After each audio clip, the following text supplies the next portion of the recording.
So, you're an e-commerce brand looking for a proactive, growth-centric Shopify agency. You've come to the right place. We're Charl, a Shopify-accredited e-commerce agency based in London. We partner with e-com brands ranging from world-renowned companies to ambitious startups to design, develop and grow Shopify and Shopify Plus stores. We also support brands to optimize and grow existing stores with our proactive memberships. Our SEO services help brands to rank higher on leading search engines such as Google. And finally, we maximize customer retention through email and SMS marketing services. We're obsessed with quality, build mobile first, and keep your business KPIs at the center of everything we do. Our team has over 50 years of combined experience. Being partnered and accredited by Shopify directly, we have specialized experience to help brands like you succeed online. Our team is in-house, hungry for growth, and care about the working relationships we have with customers.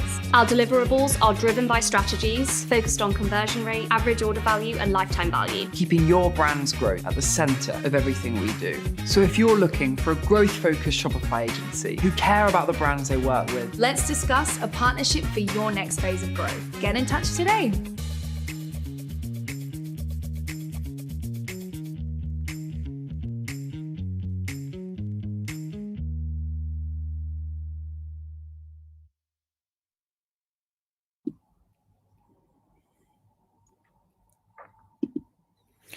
Hello guys, thank you so much for joining our July live webinar. So great to have so many signups. It's been absolutely awesome.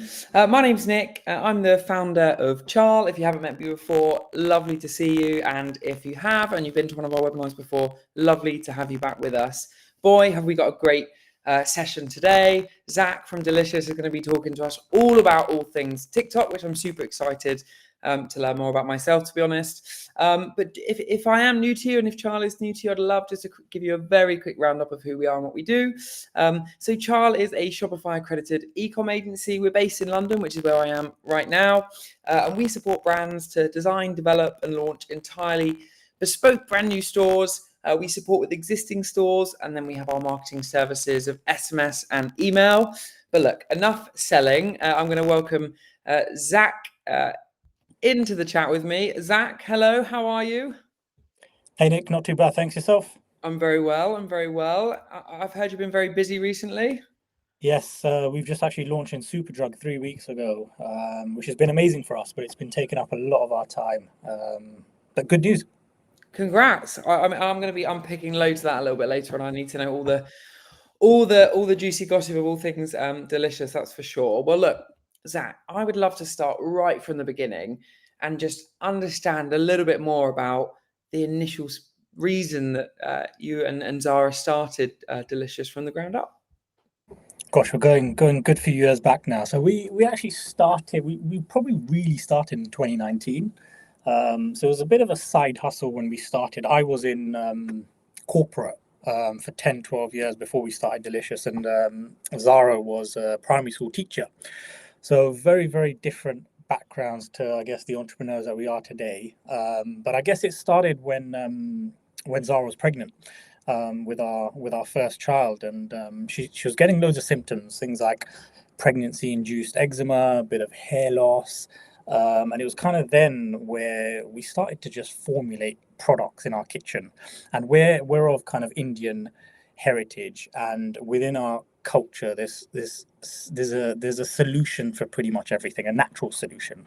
So a bit like if you've got a cough, you have some lemon and ginger, rather than the pharmaceutical type stuff. So it's just using that mentality to essentially create products. And we started with one product which is kind of in the beauty space, which is a black tea based exfoliator. And that we were making at home in our kitchen. And I remember in the first 6 months of starting, we got an order from Glossybox, which is the UK's largest beauty box subscription business. And they ordered over 100,000 units of this product. Bearing in mind, we were making 20, 50, 100 units at a time. And so that process involved us turning our house into a factory for a period of about 6 to 8 months, bringing in machines, bringing in family, friends to help us churn through products, pack products. We probably had about 10 pallets on the driveway at any given time. I'm surprised we didn't get complaints from our neighbors. And looking back, it was quite a crazy experience. But that was kind of where it really started, where we saw, I guess, a bit of a gap in the market. And at that point, what we used to do is go into stores, or go into Superdrug, go into Boots, and physically see that there is a lack of diversity representation on the shelves. And I guess that's where it really went from a bit of a side hustle to really driving this business and driving the growth, and I guess helping to get us where we are now. Yeah, blimey, what a story. What a story. I can just imagine like getting all the neighbours in, everyone needs to start packing the boxes. I heard a similar story from Absolute Collagen in their early days, actually. They said they had like a lorry stuck on their driveway because there was just too many things trying to operate out of the house. But do you think, was the big goal was to like become the really well-known big brand that you are now, or was it kind of a bit of a side hustle at the beginning and see where you could take it? I think it was a bit of both. I think initially we were both obviously in our careers, very, very busy, very focused. But it got to a point where we started gaining traction, particularly on social media, and obviously TikTok was quite big for us. And it got to a point where we both thought that we could really, really make a go at this. We don't have any skills or experience, and we never did in this space or this industry, and so everything has just been learning on the job, really. But we did see a gap in the market for a nice, pretty, inclusive Ayurvedic Indian brand that stands for purpose and that provides solutions for various things, whether it's solutions for eczema, psoriasis, or hair thinning, hair loss, for example. So we're very much now a solutions-based brand, whereas initially we started off more as a beauty brand. And so we've kind of evolved who we are. And I think our customers are very engaged. We're very much a community-driven business, and they've helped drive our decision-making in terms of products we create, categories we go into, retailers we target. And it's just been an evolving journey. Nice. What a story. So obviously the retailer side of people like Glossybox or Superdrug more recently, obviously been big parts of your journey. But in those early days when you were trying to get scrappy in terms of like, does anyone want to buy our product? Where did that begin from? You mentioned social media was quite a big thing from day one. It was. So we joined TikTok quite early. When it was kind of the trend was dancing videos on TikTok. So we joined quite early, and what we found was that we would post really authentic videos in our kitchen, making products, hand pouring products, etc. And these videos would get millions of views with zero spend behind them. And so that, I guess that for us was a bit of a turning point, because essentially it catapulted our business and got our brand in front of millions of people's eyes, and where we could really authentically portray the message of our brand. And there were no limitations on what we could say, what we could share. Obviously, we're in a completely different landscape now with TikTok in terms of what you can do, what you can say. But we were obviously joined at a very immature stage of the platform. It was wide open.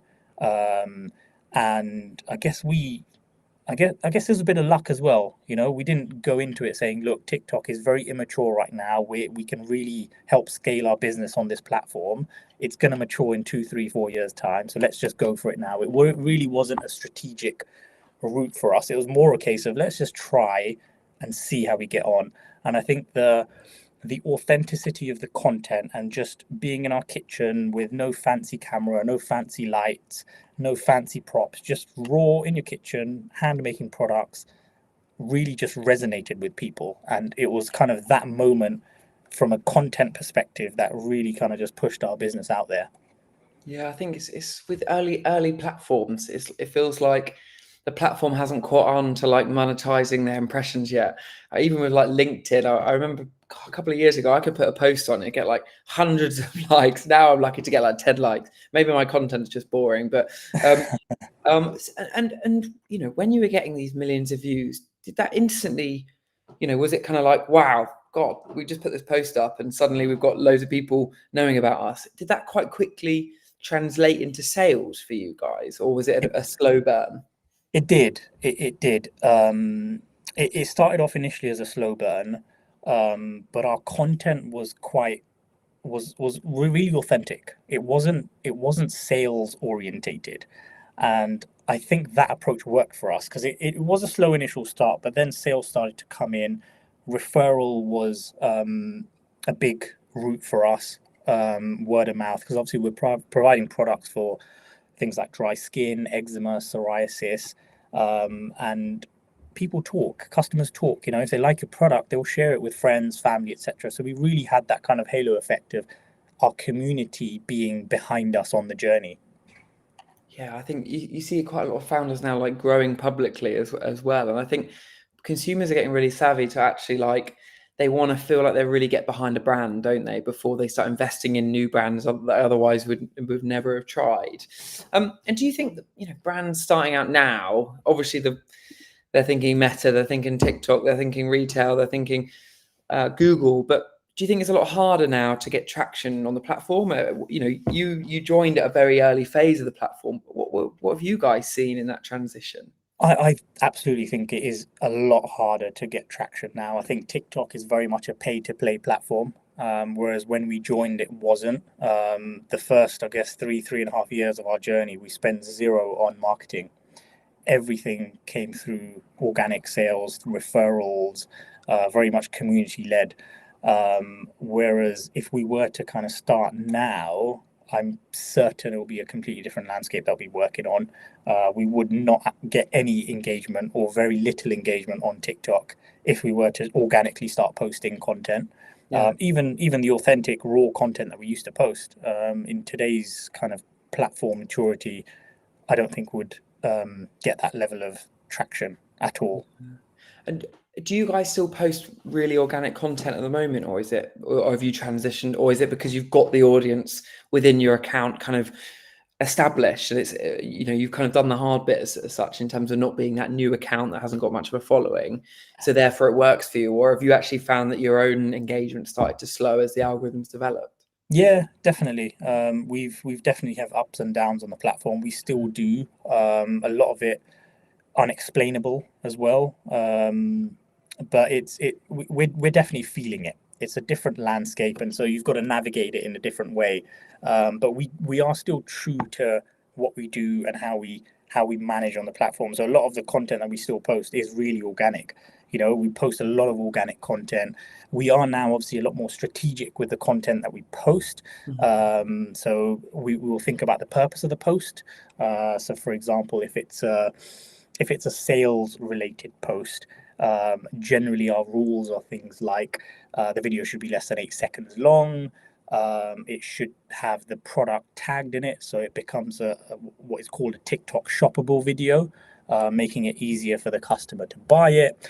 Versus on the other hand, if the intention of the video is more engagement related, then we would focus more on a storytelling approach to drive some of that engagement.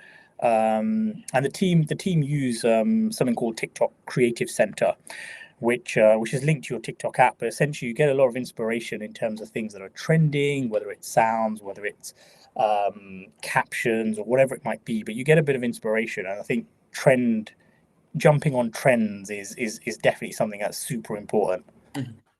Yeah, no, that makes a lot of sense. I think you see it quite commonly actually, that as your business kind of like develops, suddenly it's like, right, now we actually want to measure the impact that all this stuff we're doing and then double down on the things that don't do very well. I think it's really interesting what you mentioned about trends, but actually I thought it was quite interesting that you've almost built your own kind of playbook, if you like, around posting structure of lengths and so on.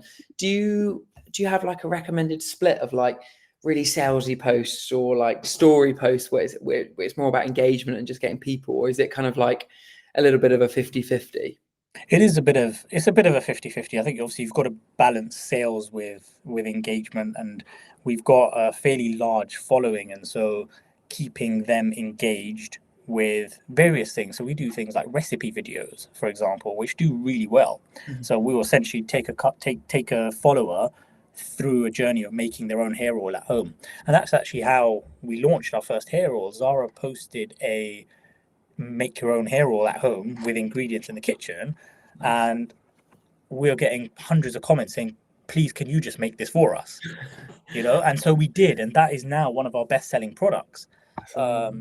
And so it has very much been community driven and community led in terms of what we've been doing. But it just goes to show that different angles of content can work for different things. And obviously, if your intention is to engage your existing audience, and then you a different piece of content would appeal to them rather than a very much a salesy type piece of content, which is obviously aimed at new customers and kind of discovery, I guess. That makes a lot of sense. And obviously everybody dreams of having those viral moments, right, where they get like millions of likes or loads of views or whatever. Do you think that is that something you guys are like continually pushing for? Is like, how can we get another viral post, or is that become less important to you guys? I think it's become less important for us. To be honest, I don't think it ever was important. I think it just naturally happened. And as I said, maybe we had a bit of luck just at the time that we joined. It just kind of happened to work out for us. But I think we definitely don't focus on getting a viral moment. Our focus is more on driving engagement, and talking to our community and sharing content that's purposeful, it's authentic to our brand, etc. But of course, if there's trends and if we do get a moment, we'll obviously take it and with open arms and jump on it and push it as much as we can. But it has obviously become a lot harder to get those moments. Yeah, I actually was at an event with you guys a couple of months ago, and I remember Zara was up on stage, and she was saying that everybody in their early brand phases really pushes for that viral moment, whereas actually they're not very, you can't repeat them anyway. So even if you like, say, get a really strong viral moment, which gets you loads of sales, it's very unpredictable whether you could repeat that level of demand anyway. So actually, is it a good business strategy to be fighting for those viral moments? I don't know, probably not. Exactly. But we've also had viral moments that haven't translated into sales. Oh, interesting. So you could quite easily get a lot of engagement and a lot of conversation happening around a post, but it doesn't translate into sales. So for example, quite a recent one of our team tried an Indian mango for the first time, right? And this was on video, and she was like, "Oh my god, this is the most amazing mango I've ever had," etc.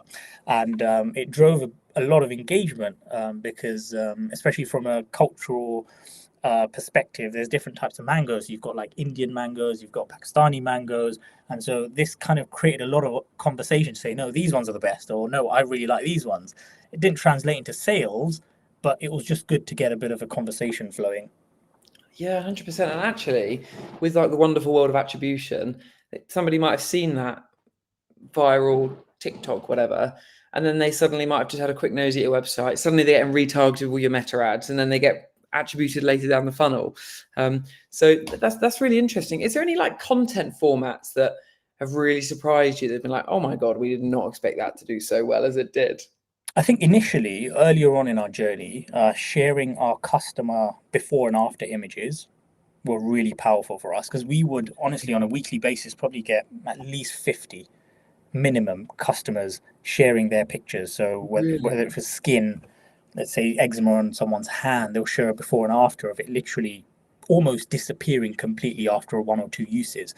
And so we started posting content to show the impact that our product's having on many of our customers. And that really resonated with a lot of customers, because they see that and think, wow, I've got eczema, that's going to work for me, And so with that type of content back in the day, it really drove conversion, whereas now it's a lot more difficult to post that type of content in the new TikTok shop format, because you get various violations.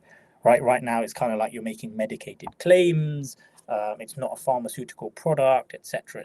And so you've got to be really careful in terms of what you say, how you say it, what you post. Whereas 3 years ago, the landscape was different. You could post images and not get any violations or any issues for it. So that was surprising for us, because that really helped with conversion. And have you guys ever fallen victim, if you like, to violations, or whether you've had your TikTok account pause temporarily? Like, talk me through that journey. Sorry, it's probably not a day you want to relive very easily, but I'd love to learn about it. We look many times. So we run TikTok live streams. We used to do them quite a lot, less so now. But we would get violations on our live stream. So, for example, if you say the word website on a live stream, so meaning your website, you'll get a violation point. And in some cases, you'll get your shop taken down. And it might be for a period of time, it might be for an hour, it might be for a week. We've had it up to a week where our full shop has been taken down. And so the TikTok algorithm is very, very sophisticated. It feels like someone is physically watching your live stream and literally listening to every word that you're saying. But ultimately, if we go on a live stream and we try and direct customers to our website or direct them to Superdrug, for example, to go and buy in store, these types of things will get flagged as violations ultimately, because TikTok live stream is all about diverting traffic to TikTok shop and getting the sale through the platform. And so there's been many cases where we've suffered with violation points. Have you got any tips for anyone to like try and avoid that absolute drama of being like, this is our revenue source and suddenly we can't sell here anymore? I know. Do you know what? The team have put together a bit of a cheat sheet that they just stick on the door essentially. So it just kind of reinforces what they can and what they can't say. But I think obviously our team are now well versed in terms of what they can and can't say. But that said, it's so easy to make a mistake. You know, a customer asks a question. Let's say we have a product on our website that isn't on shop, and they say, no, you can buy that on our website. That's it. It's done. You know, it's just kind of off the tongue. You're answering a question, but ultimately you will get a violation for doing that. So you've just got to. I guess it just takes a bit of time to know the rules, know what to do, what to say. Yeah.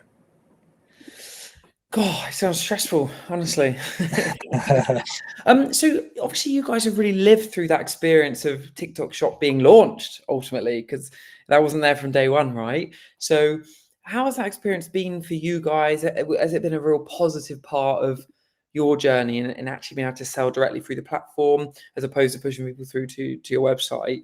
And actually, what's it like working with TikTok? Because presumably you guys, because you've had such successes, have probably got contacts at TikTok that support you through your strategy. How's that experience been for you guys? I think we've seen TikTok evolve as a business. It's a massive, massive business. And so initially we were quite close with the team and we would see the growth internally, right? They were hiring non-stop and building out the TikTok team here in the UK. And they've helped us on our journey in terms of strategy, scaling. We still have an account manager from TikTok. So depending on the size of your account, you do get allocated an account manager to help you with day-to-day issues, help you with strategy, etc. So I think for us, TikTok has been great. I guess it was the key platform for us initially to grow and scale our business. Now we're not overly reliant on the channel.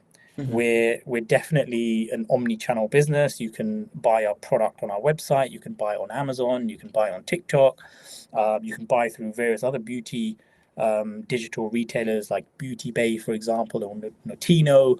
And obviously more recently now we're in Superdrug, so you can physically buy us in store. So for us, our route to market has always been an omni-channel approach. We want our customers to be able to access our products conveniently and easily in whatever method they want to buy products. If they want to buy online, they can do it. If they want to go into their local Superdrug store, they can do that too. So that's always been our goal. And I think more recently we've been, I guess, weaning ourselves off dependency on one or two channels.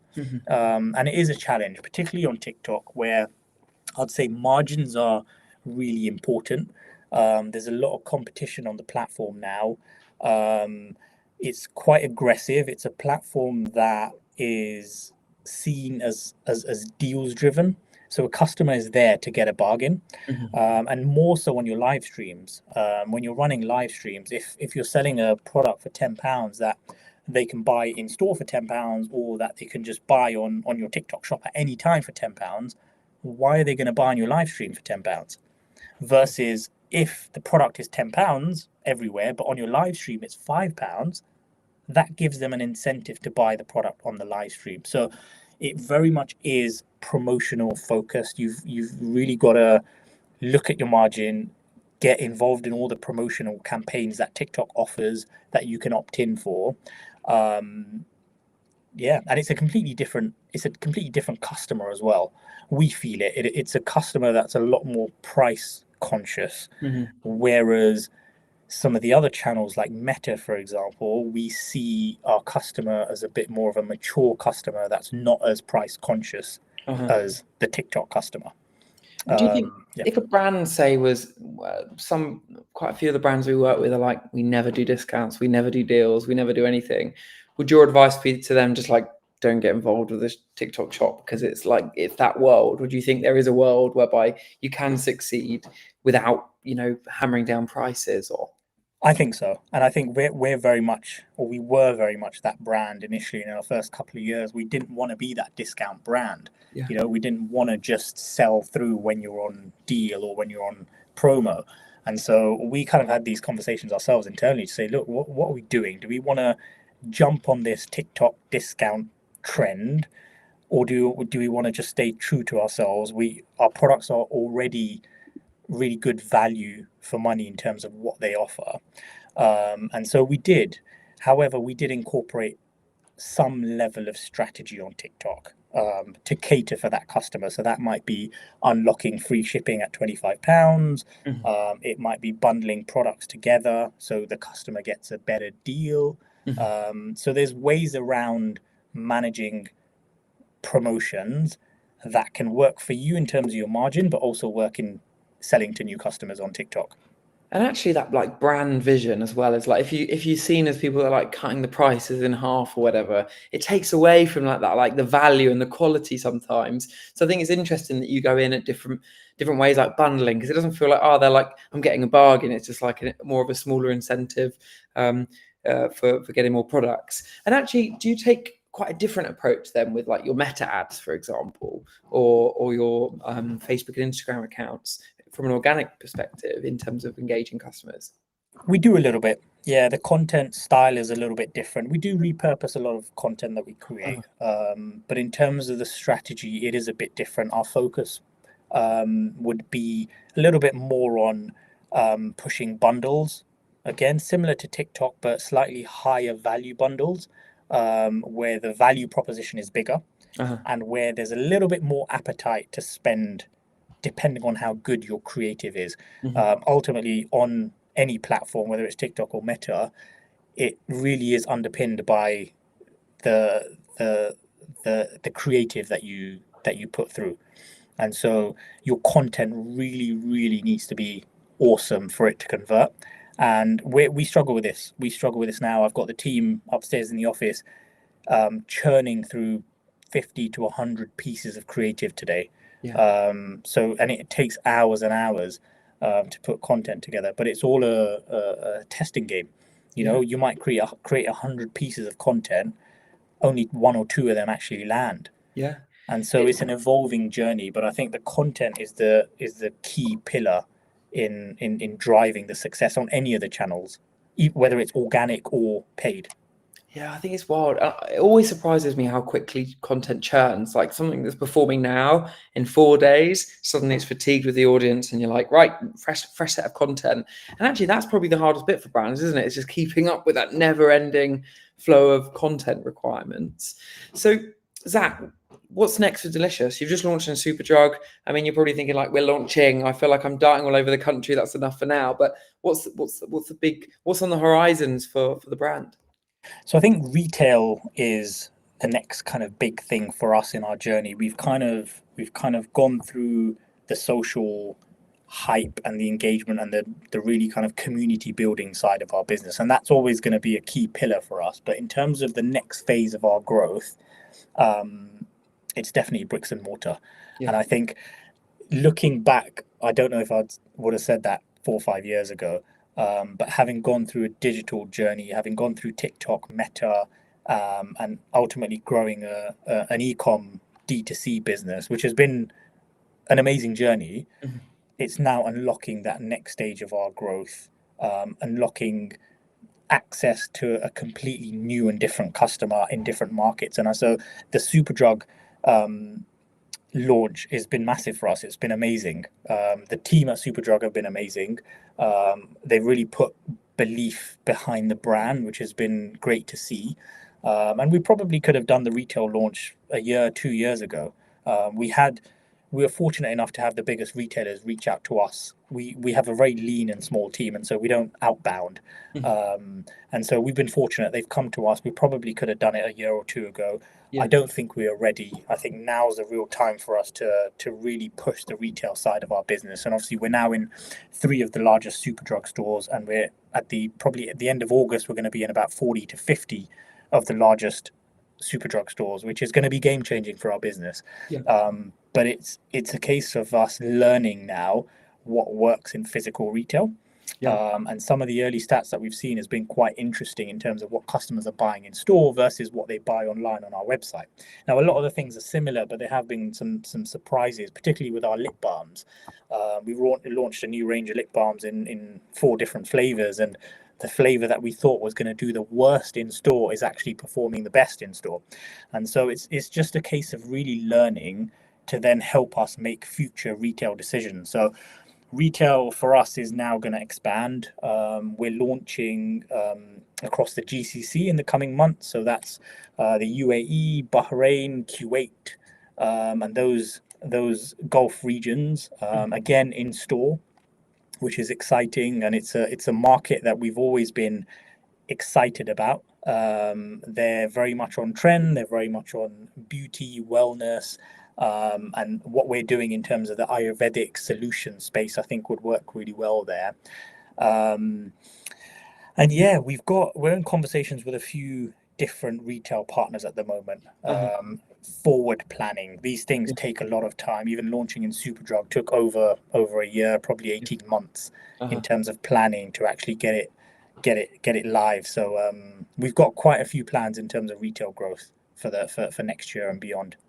Oh, what a story! Firstly, and I'm rooting for you guys. Have huge success. Zach, thank you so much for joining me today and giving your top tips on all things TikTok and sharing your story as well. It's been fascinating to learn, and I really do wish you all the best for the future. Thanks, Nick. Really appreciate it. Thanks for having me, and I hope it's been somewhat useful to everyone listening. Amazing. Well, thanks everyone that's joined us today. We will be having a 1 month off next month, but we'll be back again in September. Thanks, Zach, and we'll see you soon. Take care. Thanks, Nick. Cheers. Thanks, guys. Bye. Bye-bye. So, you're an e-commerce brand looking for a proactive, growth-centric Shopify agency. You've come to the right place. We're Charl, a Shopify accredited e-commerce agency based in London. We partner with e-com brands ranging from world-renowned companies to ambitious startups to design, develop and grow Shopify and Shopify Plus stores. We also support brands to optimize and grow existing stores with our proactive memberships. Our SEO services help brands to rank higher on leading search engines such as Google. And finally, we maximize customer retention through email and SMS marketing services. We're obsessed with quality, build mobile first, and keep your business KPIs at the center of everything we do. Our team has over 50 years of combined experience. Being partnered and accredited by Shopify directly, we have specialized experience to help brands like you succeed online. Our team is in-house, hungry for growth, and care about the working relationships we have with customers. Our deliverables are driven by strategies focused on conversion rate, average order value, and lifetime value. Keeping your brand's growth at the center of everything we do. So if you're looking for a growth-focused Shopify agency who care about the brands they work with, Let's discuss a partnership for your next phase of growth. Get in touch today.